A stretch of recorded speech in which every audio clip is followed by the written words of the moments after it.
भगवान शिव जी का नाम शंकर कैसे पड़ा। शिव भक्त की एक सच्ची कहानी। शंकर एक अनाथ लड़का था। उसको जंगल में रहने वाले शिकारियों के एक गिरोह ने पाला था। उसके पास कोई औपचारिक शिक्षा भी नहीं थी। वह केवल एक चीज़ जानता था कि उसे कैसे जीवित रहना है, शिकार करना और उनको मारना तथा जंगल के फलों को खाना और नदी के पानी को पीकर अपने आप को जीवित रखना जानता था। एक दिन वह अपना रास्ता भटक गया और उसने देखा कि कुछ लोग नदी के किनारे पर बने एक पत्थर की आकृति के चारों ओर जोर जोर से चिल्ला रहे हैं। कुछ लोग उस पर फूल, फल और नारियल चढ़ा रहे हैं। शायद उसने सोचा यह कोई मकान होगा जिसमें लोग रहते होंगे, पर यह एक प्राचीन मंदिर था। लेकिन शंकर ने इसे पहले कभी नहीं देखा था, पर इसके बारे में जानने के लिए वह काफ़ी उत्सुक था। उसने तब तक इंतज़ार किया जब तक कि लगभग सभी लोग उस मंदिर से नहीं चले गए। अंत में उसने एक युवा लड़के को पत्थर की इमारत से बाहर आते देखा और उससे बात करने का फैसला किया। और शंकर ने उससे अपने मन में आए कई सवाल पूछे। उसका पहला प्रश्न था, इस इमारत को क्या कहा जाता है? लोग अपने साथ क्या लाते हैं?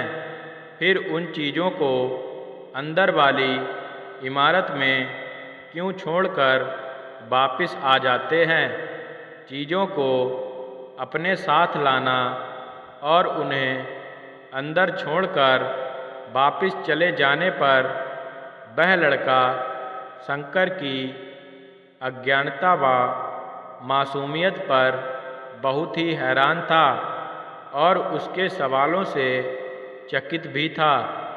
पर यह वह नहीं जानता था कि वह पास के जंगल में रहता है और शिकार करके ही अपना जीवन यापन करता है।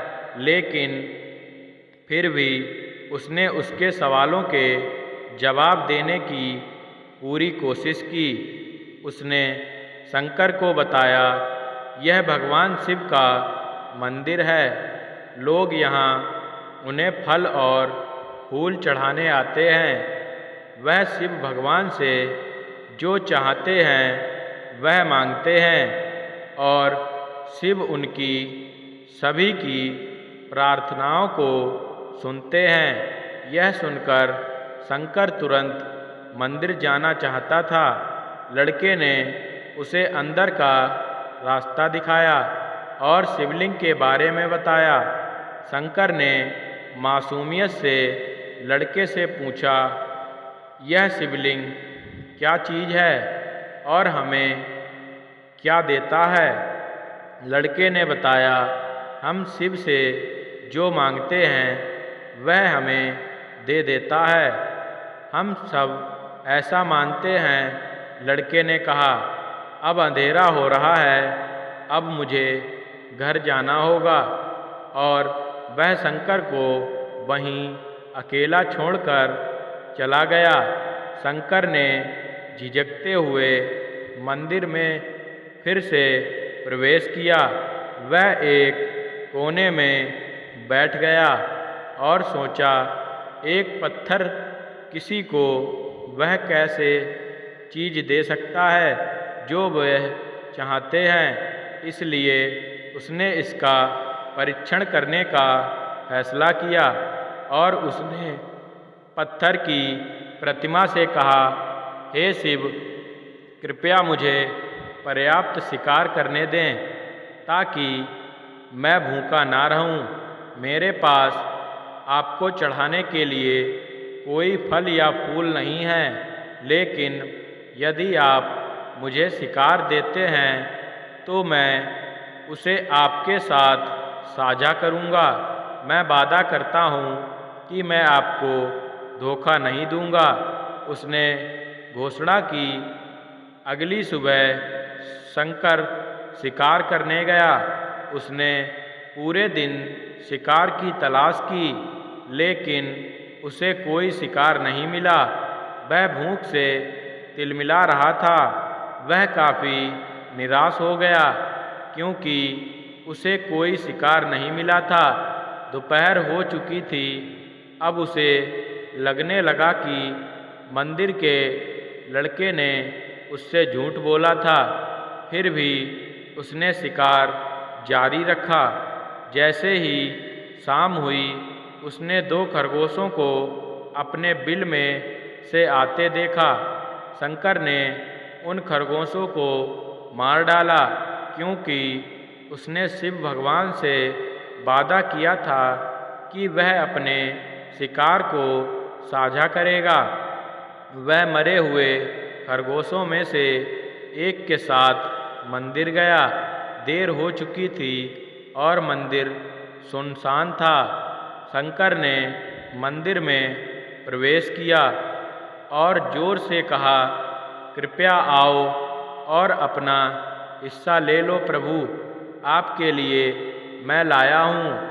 वह वहाँ बैठ गया और अंधेरा होने तक प्रतीक्षा करने लगा, लेकिन भगवान प्रकट नहीं हुए। शंकर को भूख और नींद आने लगी और उसने खरगोश को मंदिर में छोड़ने का फैसला किया।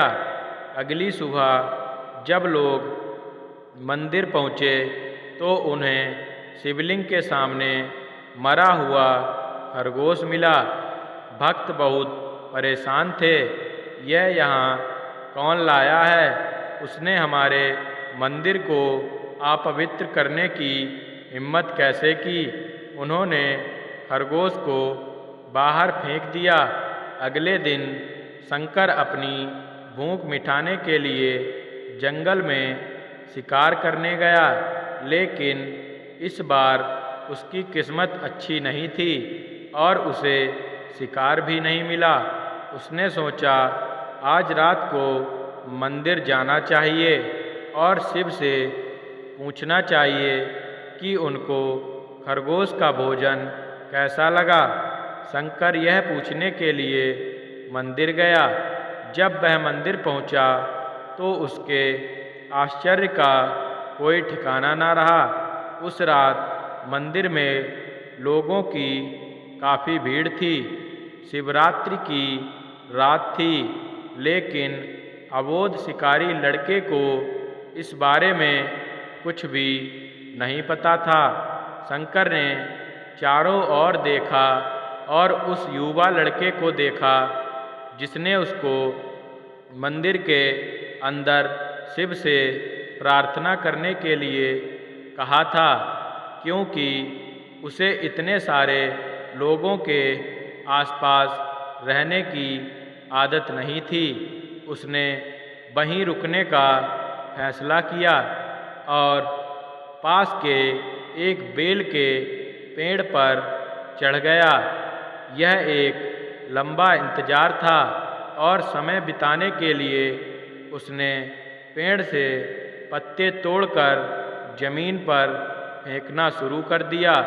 उसे अज्ञात पेड़ के नीचे एक छोटा सा शिवलिंग था जिसकी पूजा लंबे समय से नहीं की गई थी। शंकर के द्वारा फेंके गए बेल के पत्ते उस शिवलिंग पर गिरे।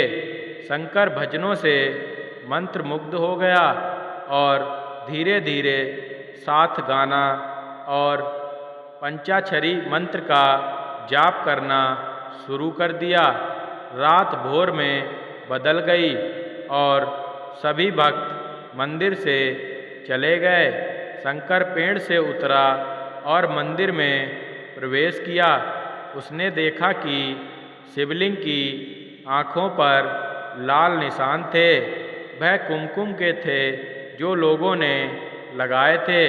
लेकिन शंकर को यकीन था कि शिव को उनकी आँखों में परेशानी हो रही है। उसने शिव की खेदजनक स्थिति के रूप में जो कुछ भी महसूस किया, उसके लिए उसे बहुत दुख हुआ। वह उनकी मदद करना चाहता था। उसने सोचा, शिव यहाँ अकेले रहते हैं और बीमार होने पर उनकी देखभाल करने वाला कोई नहीं है। जब तक भक्त उनसे मिलने नहीं आते, उन्हें भोजन भी नहीं मिलता।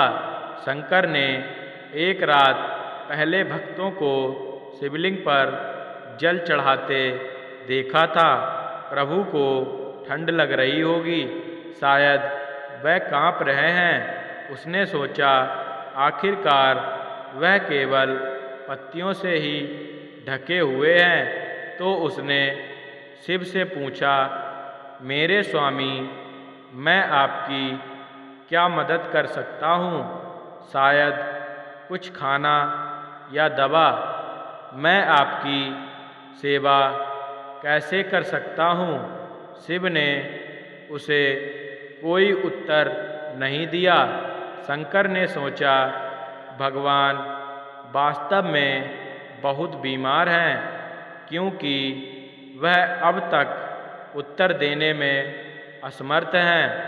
वह तुरंत जंगल में गया, कुछ औषधियाँ जड़ी बूटियों को लाया और लाल निशान पर उनका लेप लगाया, लेकिन कुछ नहीं हुआ।